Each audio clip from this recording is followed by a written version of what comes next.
India had less than 1% of their oil, 1%, and now I believe it's up to 42. So India is just profiteering.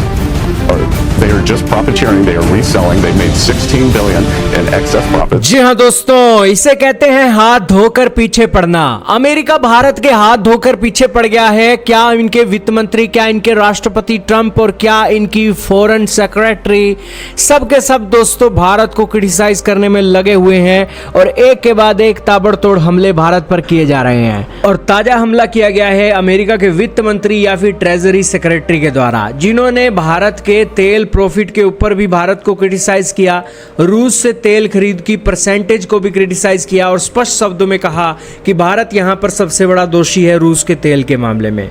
उन्होंने एक पत्रकार का सवाल का जवाब देते हुए ये बातें बोली। दरअसल एक महिला पत्रकार आती है, उनसे सवाल पूछती है कि इंडिया से ज़्यादा तेल आज चाइना खरीद रहा है, क्या आप चाइना के ऊपर सैंक्शन लगाओगे? तो इसके ऊपर अमेरिका के वित्त मंत्री बोलने लगे कि चाइना सिर्फ 13% जो तेल है वो खरीदता है। किससे भला? वो खरीदता है दोस्तों रूस से। लेकिन भारत पहले 2022 के पहले 1% तेल रूस से खरीदता था, लेकिन अब 42% के करीब तेल रूस से खरीद रहा है। तो इसके ऊपर उन्होंने कहा कि ये तेल नहीं खरीद रहा है बल्कि इसे रीसेल भी कर रहा है। और भारत ने $16 बिलियन की कमाई कर ली रूस के तेल को वर्ल्ड की मार्केट के अंदर बेचकर।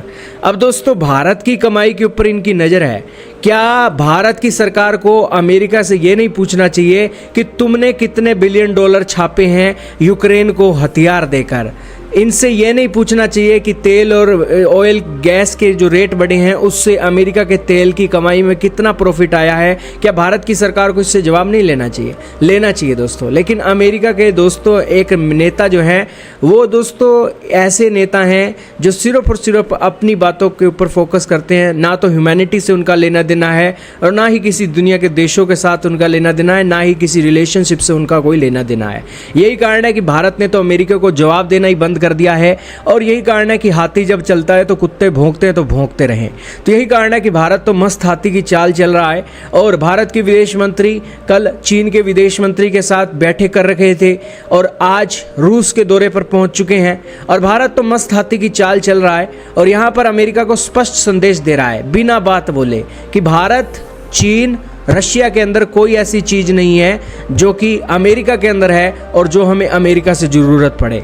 हम अपना देश इन दो देशों की मदद से भी चला लेंगे और दुनिया बहुत बड़ी है और अमेरिका खुद को सोचता है कि भैया वो ही दूध का धुला हुआ है, तो वो अपने घर में बैठा सही है, हम अपने घर में बैठे सही हैं। भारत की सरकार ने चुपचाप तरीके से दोस्तों अपनी एनर्जी को वेस्ट नहीं किया है और भारत के प्रधानमंत्री नरेंद्र मोदी जी ने भी लाल किले की प्राचीर से कहा था कि हम अपने दुनिया के दूसरे देशों की लकीर के ऊपर कोई भी अपनी एनर्जी वेस्ट ना करें, बल्कि हम अपनी देश की लकीर एक लंबी करें ताकि वो दुनिया के देशों को जवाब अपने आप मिल जाए। अब दोस्तों भारत दुनिया के तीसरे नंबर की सबसे बड़ी इकोनॉमी बनना चाहता है। उसके लिए हमें रशिया का तेल चाहिए। रशिया का तेल सस्ता है। रशिया की फर्टिलाइजर चाहिए, चीन का फर्टिलाइजर चाहिए, चीन का रेयर अर्थ मेटल चाहिए और जो भी इंफ्रास्ट्रक्चर के रिलेटेड चीज़ें चाहिए, इलेक्ट्रॉनिक्स की बैटरी, इलेक्ट्रिक बैटरी चाहिए और चाइनीज़ स्मार्टफोन चाहिए और भी बहुत सारी चीज़ें चाहिए। तो भारत वो चीज़ें आपने इंपोर्ट करके अपना देश चला रहा है। अमेरिका भौंकता है तो भौंकता रहे, लेकिन भारत मस्त हाथी की चाल से चल रहा है। आप क्या कहोगे दोस्तों? भारत ने अमेरिका के मंत्रियों की बातों के ऊपर जो चुप्पी साधी हुई है, सच्चाई सारी दुनिया को पता है और अमेरिका कितना सच्चा है ये बात तो रशिया को भी पता है। जब झूठा प्रोपेगेंडा रशिया के ऊपर चलाया गया, सैंक्शन का प्रोपेगेंडा एक अमेरिका के द्वारा चलाया गया और 900 चूहे खाकर अब बिल्ली हज को जा रही है।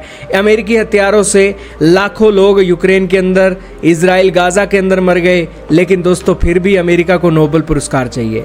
तो दोस्तों आप क्या कहिएगा अंधेर नगरी चौपट राजा टकेसर भाजी टकेसर खाजा के बारे में? कमेंट सेक्शन में बताइएगा।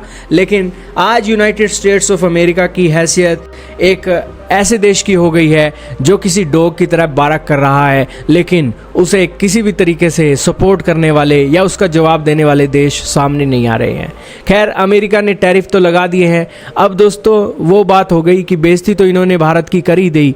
अब भारत अमेरिका के साथ रिश्ते जोड़कर क्या करे? यही कारण है कि अमेरिका अपने घर में बैठा फाँव फाँव कर रहा है और भारत मस्त हाथी की चाल से अमेरिका को छोड़कर रूस जा रहा है, चाइना जा रहा है और अपने रिश्ते बेटर करने के साथ साथ दुनिया के तीसरे नंबर की अर्थव्यवस्था बनने की और कोशिश कर रहा है। तो यही कारण है कि पीएम मोदी ने बड़े मास्टर स्ट्रोक खेलते हुए राढ़ से बाढ़ अच्छी का एक फैसला लिया है और यूनाइटेड स्टेट्स से किनारा कर लिया है। और पीएम मोदी और भारत की सरकार का फोकस दुनिया की तीसरे नंबर की सबसे बड़ी इकोनॉमी बनना है और अमेरिका का काम है भाव भाव करना।